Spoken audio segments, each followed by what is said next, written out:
Well, here we are, folks. Late for class again. It is pre-release weekend. I hope everybody's been able to get out to their local game store and play a little Magic. This video is coming in a day late because we were slinging spells on Friday night in a spell storm, literally tornado in the middle of round one Friday night during the pre-release for Secrets of Strixhaven. And I've got a lot to say about this set because, man, it took me by surprise. I really didn't know what to expect. I didn't, wasn't around for the first thing of Strixhaven. It was during my too long break from Magic, but had a lot of fun. Met some new people, saw some friendly faces, and this was a great time. So if you haven't played it yet, get out there, try to find some of these pre-release packs if there are any left, or wait till Friday and buy a whole bunch of play boosters. But here we go. Your boy did good enough that he got one prize pack, and we'll open that at the end. So went with Lorehold, and the idea here was really I'm an idiot because I saw the Lorehold dragon, Elder Dragon, and I was like, yeah, that's what I want to play. Didn't do any work at all thinking about mechanics or how the set plays. I've had this death wish to play red white effectively, pretty much going back to the Ravnica days, and I've never been able to do it. So this was my chance to be like, you know what, seeded booster pack, awesome cards, I can definitely do this stuff. Having no inkling that white red was going to be, in this case Lorehold, not Boros, was going to be more of a excavation flashback kind of deck. In the end, I still played it a little bit closer to a Boros deck with the deck that we're going to see here. But yeah, I was not expecting all the twists and turns that they took with different colleges in this set. Golgari being life gain, and I mean, I guess Prismari / is it pretty much the same thing. Yeah, but anyway, thought about playing Quandrix when I showed up because I guess some people either canceled or didn't show up because of the weather, and there were a bunch of Quandrix boxes, but I ended up playing 2 of my 3 matches against Quandrix players, and when played effectively, kind of the bane of my existence. The set I don't want to see, as my last opponent put it, and he was correct. But yeah, cool looking box. We'll go through my deck and all the other cards I pulled later, but we'll go through the deck first. First, we'll get a look at this nice pepperminty looking die there. Very cool to add to the collection of die that none of us use now that we have the companion app. And here's the deck. I already pulled all the lands from it. And, I know you don't end up having to play your colors. Sometimes what you draw is maybe not going to work for those colors. That's certainly how it's been with other pre-release decks I've pulled. But this one, right off the top, I think I just had the stuff that I needed as far as lands when I pulled 3 Fields of Strife. So, spoiler alert, no dragons, no paradigms, no emeritus cards, so no big bombs that I could count on. I had these dual lands, and I was like, well, we're probably going to play red-white. And let's get into what I had for red-white. So besides the 3 dual lands, which I always feel like having enough of those gives me a little bit of a wiggle room in the how many lands versus how many actual spells and creatures I can play. And that's what I did this time. So in our seeded pack, we had Lorehold Charm, which multiple options here. I pretty much only ever used it to return cards to the battlefield. And then 3, count them, 3 Spirit Mascots. Whenever a card leaves the graveyard, you put a +1 counter on this creature. That came in handy quite a bit. 2 Practice Scrollsmiths. A 3/2 first strike, which kept my board in a state where I could build it. Nobody wanted to attack this early.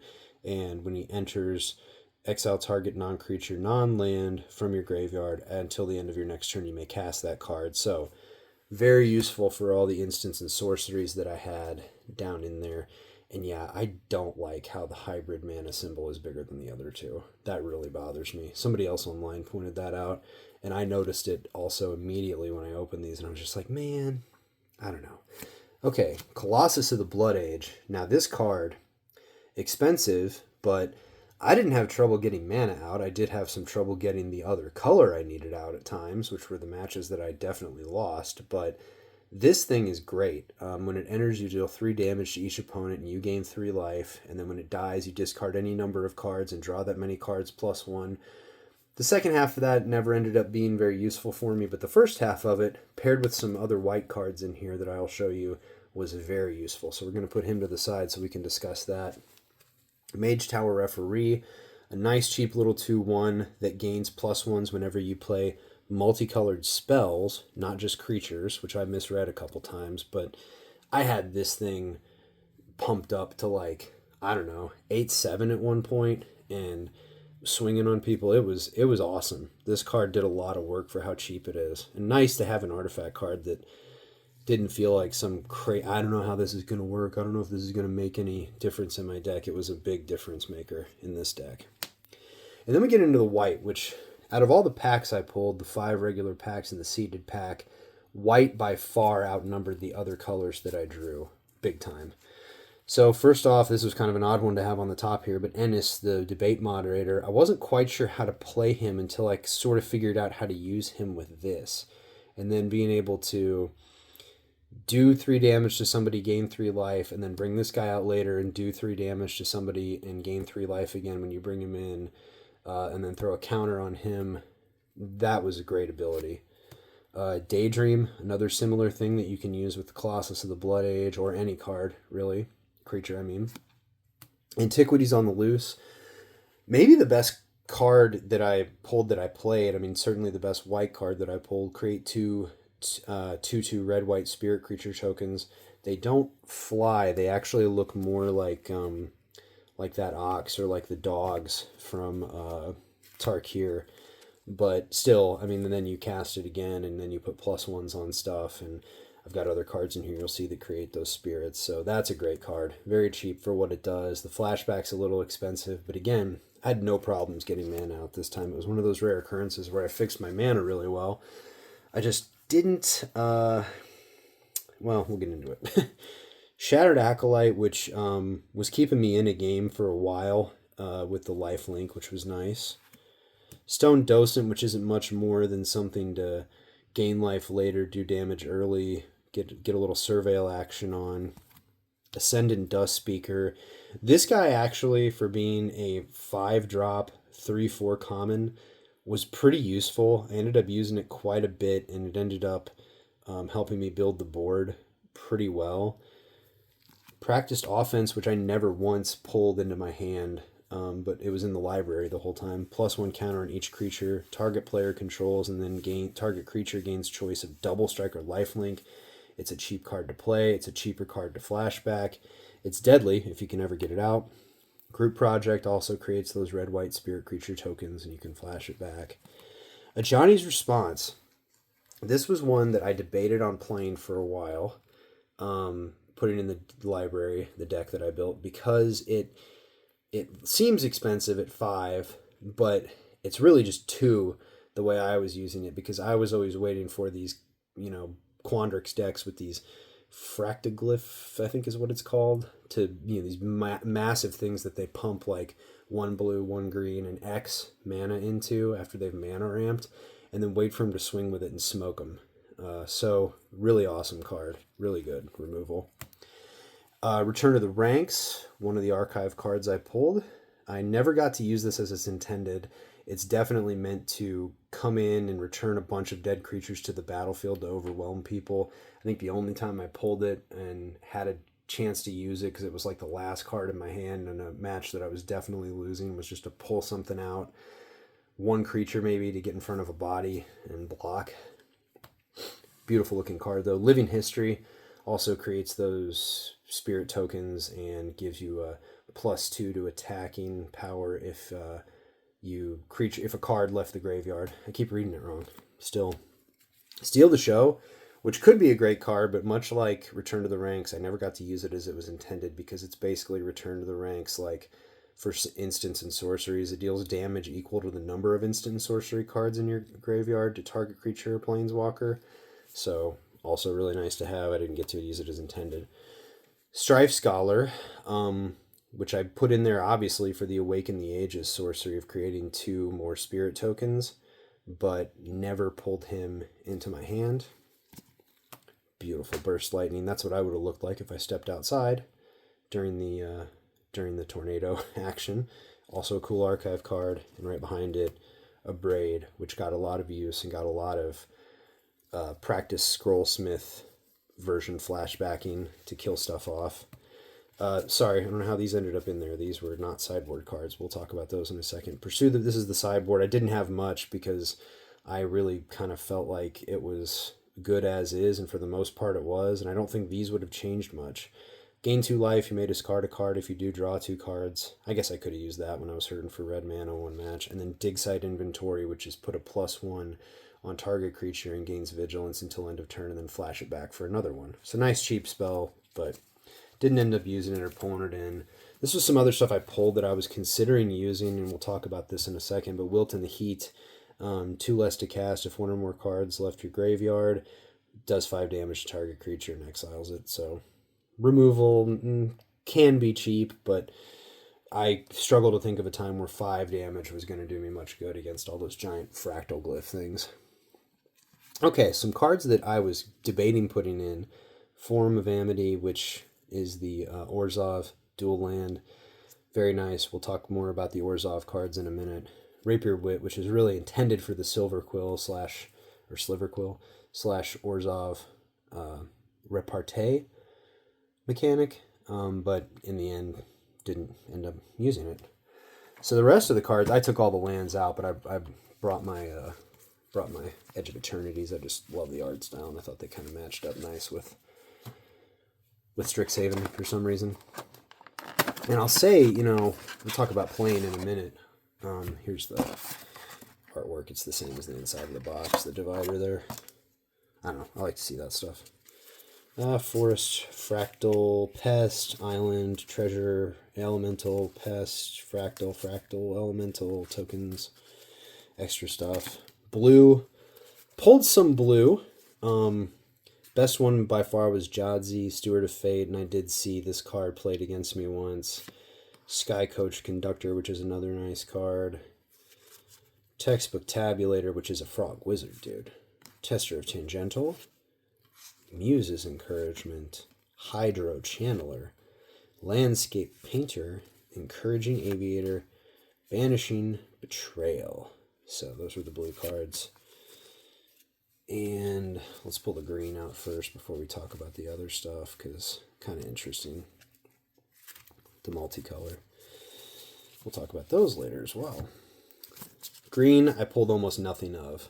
Studious First Year, which is a great green card. I love that, and I saw everybody who played green had it in their deck. Infirmary Healer. Follow the Lumerets. Efflorescence, which I saw once in a Quandrix deck. Noxious Newt, which I saw once in a Quandrix. Well, it was a 4-color, but it was mainly Quandrix. And then 2 Pick Your Poisons in this cool style. Archive card, I guess. Those are cool. Really awesome artwork. I love those. And then let's go from the back here, because I did want to talk about those later. Those to the side. Couple Prismaris, Color Storm Stallion, Elemental Mascot, which I did see and it was difficult to get rid of. Teacher's Pest. Lulin Exchange Student, I got 2 of those. Embrace the Paradox. Cuboid Colony, which I love that artwork. That's so cool. And a Quandrix Charm. Oh, there's a couple more. Applied Geometry, nice little card. Yeah, just didn't have enough green to really make anything with green work. And I didn't have a whole lot of black that I wanted to play, but I had quite a bit of black-white that I wanted to play. Including, of course, Stirring Honormancer, because he puts one of those creatures in the hand and the rest in your graveyard, and then you got more stuff in the graveyard to work with. Social Snub. Render Speechless. These are my Orzhov cards. Now, this was a typical pre-release for your boy, Face Melter, in the sense that, I'm going to play Lorehold, and I open my seeded pack, and the first thing on top of the seeded pack is the only mythic rare card that I had all night, and that is Withering Curse, which, as you can tell, is not white or red. So I briefly considered playing white, red, black, and then decided after looking at these cards that none of it really... I mean, there's a couple graveyard things, but these are... Most of what I pulled, I think, is a Witherbloom Golgari kind of intention. This gained life this turn, destroy all creatures instead. Gorgeous card. It just, wasn't any use to me. Stargaze. That is awesome. I think they also call those archives. I love that card. That is so good looking.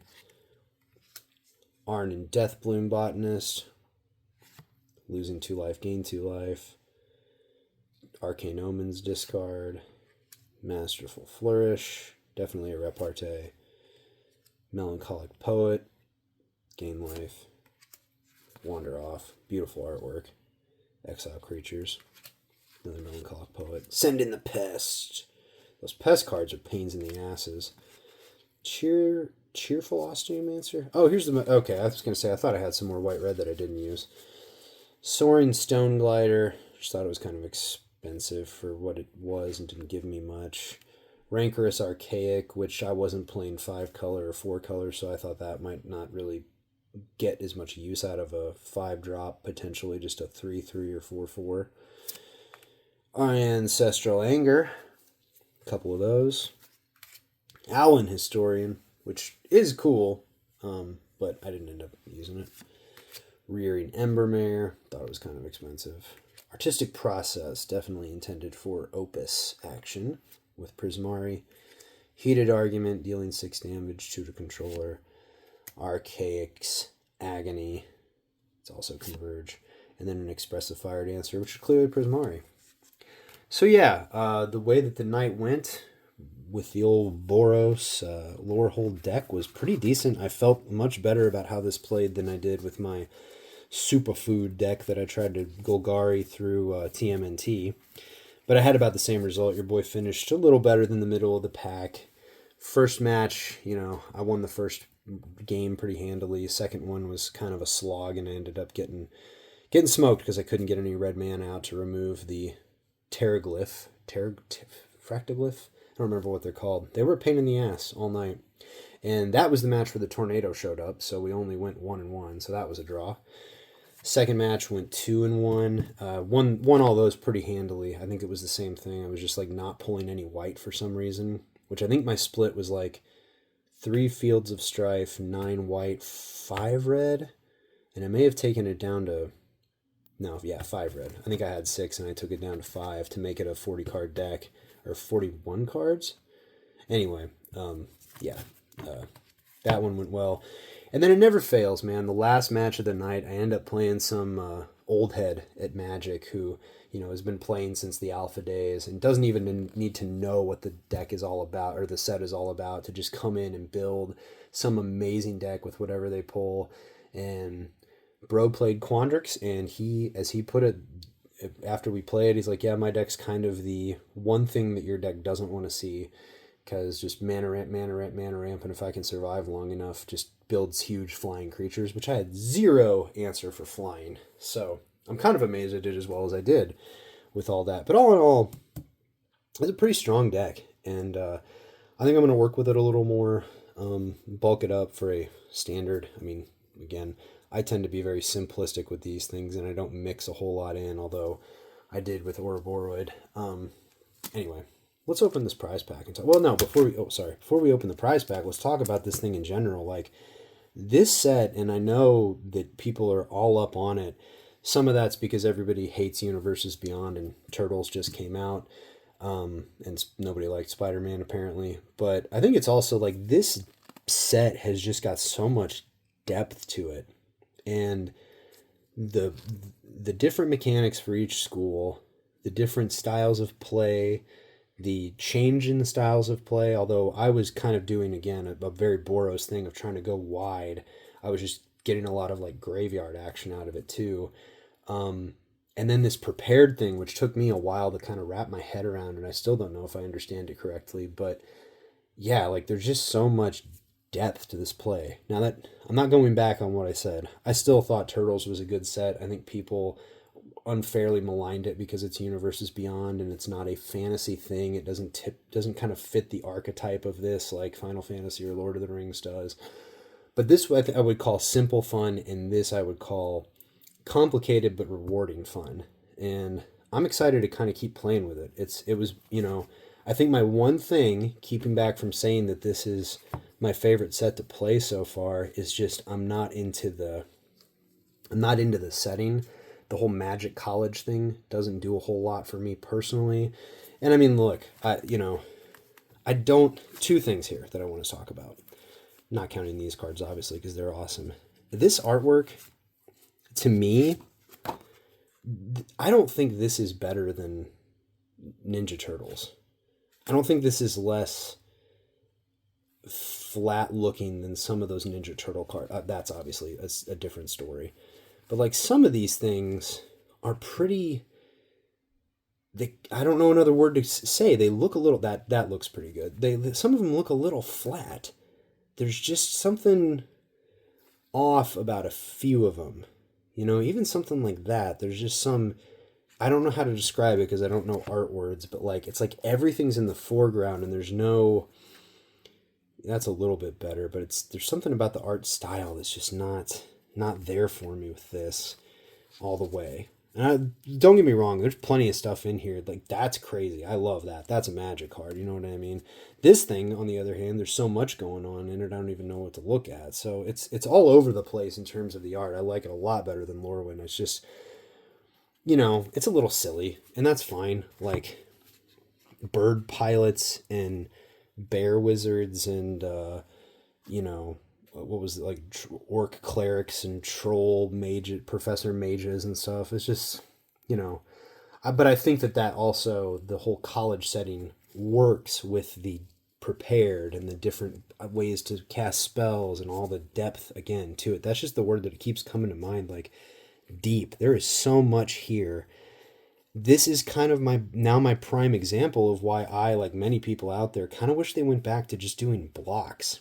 And so do Strixhaven for a full calendar year and give us, like Ravnica, give us 5 of them now, give us 5 of them at the end of the summer, and like beginning of the winter or whatever, give us a third part of it that adds a few more cards to the mix that really changes things up. There's a lot you can do here. And so, yeah, I'm not surprised that people are buying into it more heavily than Universes Beyond. Not surprised at all that people enjoy playing it, and I'm not surprised at all that the collector booster prices are up compared to the Universes Beyond stuff. But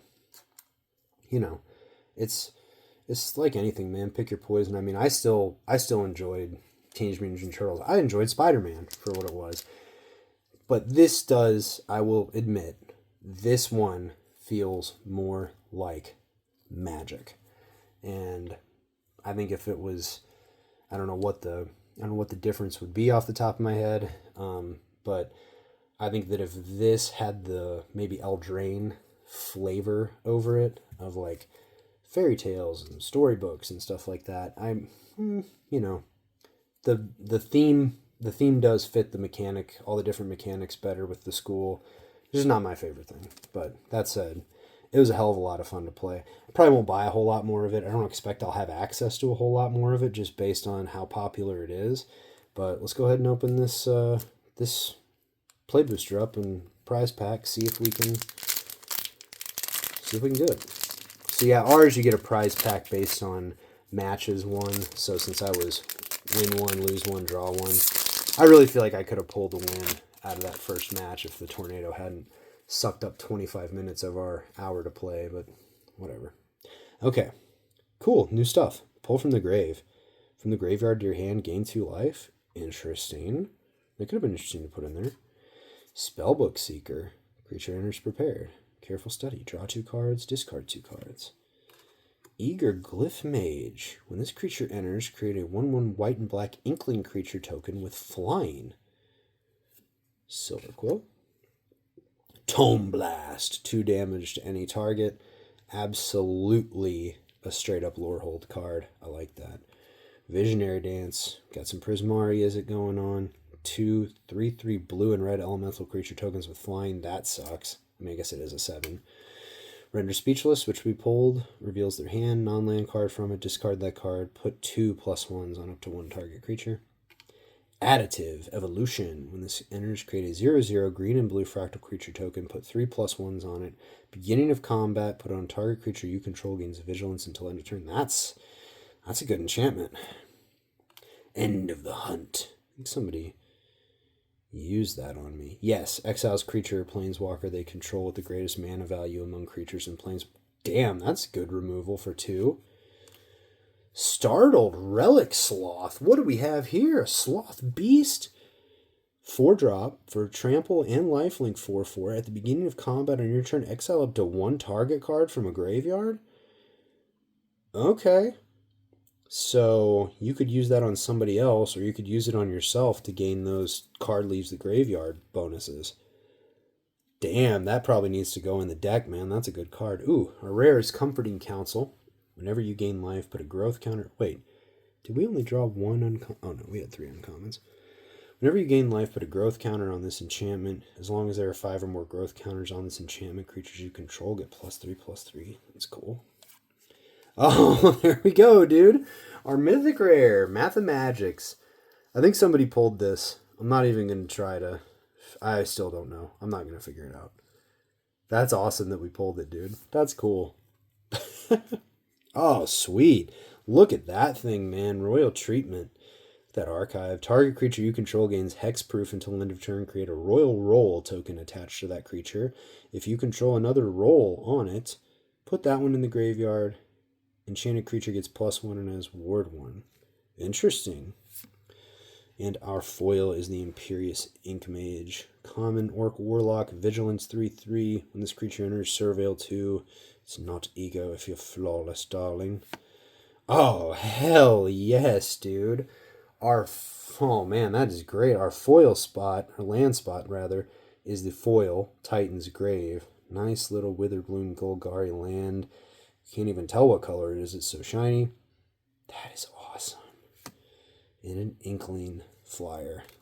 Good deal, dude. Well, hey, that's Strixhaven, folks. We'll see if we ever see any more. I'll probably buy some boosters here and there if I come across them in the wild, single boosters. But yeah, that's going to do it for pre-release. I hope everybody who got a chance to play took part in it, survived the storms, and hey, you know what? If you didn't, get out there and pick up some of these cards and play. I think you're going to be...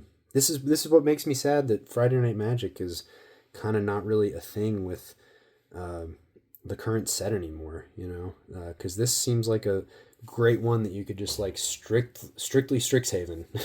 And that'll be the name of the video. Anyway, we'll catch you guys later. We got more packs to open, more stuff coming up. And until next time, friends, don't be late to class. Peace.